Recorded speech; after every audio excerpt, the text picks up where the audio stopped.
Yo, what's good, people? We are here with part 48 of Condensed Chaos by Bill Hine. Witches, wizards, warlocks, magicians, magus, and magi. We spoke of the great Go-Flow Wolfog, the cat with the sunglasses riding a skateboard.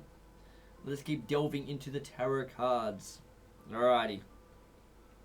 Now, I've often noted how two people can own the same deck of tarot cards, yet each pack is subtly different from the other. When you get a new pack, it has a virgin feel and needs to be broken in.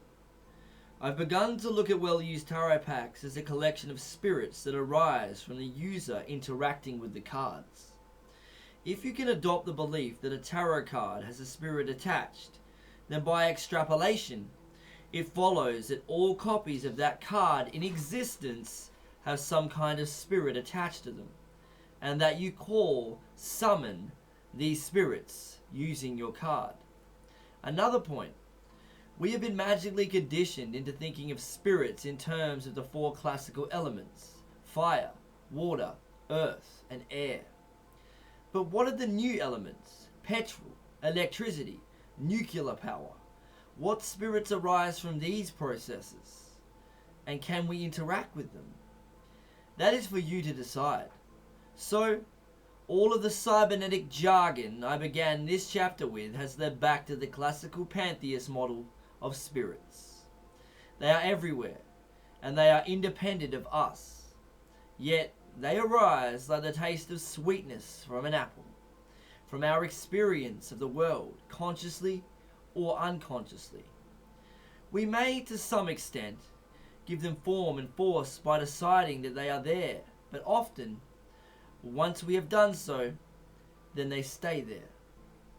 Not so much in some murky astral realm, but as part of the vast field of information through which we move. Chapter 7. Ego magic. Now, our sense of being an individual emerges from clusters of beliefs, attitudes, self-definitions, inner conversations, boundaries, and projections of otherness. We move each day through a highly complex field of social relations, assuming roles, wearing carefully crafted masks, and tactically agreeing to play by the rules of consensus or paramount reality. Paramount reality is a realm that has received very little attention, at least from a magical perspective.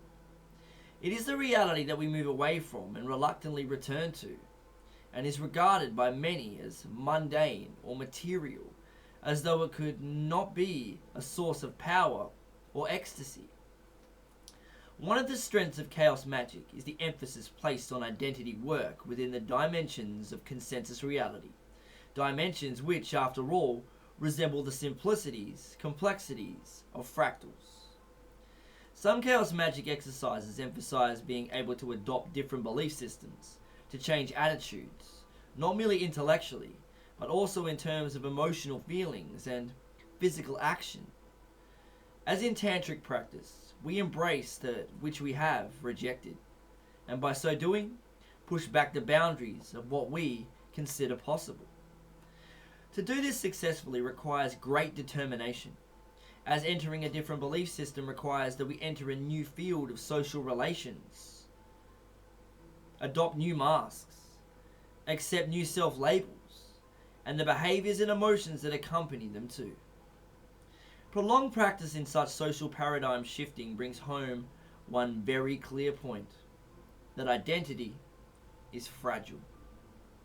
The sense of individual identity emerges from a complex series of interwoven social interactions. We internalize a series of self-labels and alliances, and from these arises our experience of selfhood. We may define ourselves in terms of work, status, race, nationality, or gender preference. Often, one particular set of social relations becomes the core of identity, the label which we fall back on to define ourselves to others as what we are. As the patterns of post-industrial society become increasingly fractal in their behavior, so identity comes increasingly fluid, a position which implies both possibilities of freedom and great alienation and fear.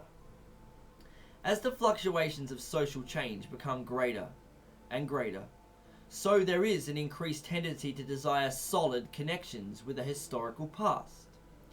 Via the obsessions with roots, getting back to nature, and the current vogue for cultural romanticism and invocation of traditions, all attempts to find points of anchorage to create islands of order within what Austin Osman Spare called the chaos of the normal. Within the social maelstrom, many seek stability within subcultures, seeking to bolster up the sense of identity by merging with a group which has a clear style, dress codes, beliefs, attitudes, emotive patterns, behaviors. Moving within the limited expressions of a distinct social system buffers us against chaos, and we can draw strength from the sense of being part of a community, with varying degrees of a sense of separation from mainstream society. Alright, we are going to stop it there. We just hit the 6-minute mark on the point. We will return tomorrow. You know what's happening. We got more Condensed Chaos by Phil Hine. We don't have much to go actually. Look at that. We have that much left to read in comparison to that much we've read. We're getting there. I think we got like another maybe 50 pages and we are done. From there I'll get back onto some Chronicon or some Archaics goodness. I may even read another book actually I've got coming. It's called Happy Birthday Planet Earth, and it's written by Barbara Marx Hubbard. We'll have to see. Alright guys, till then.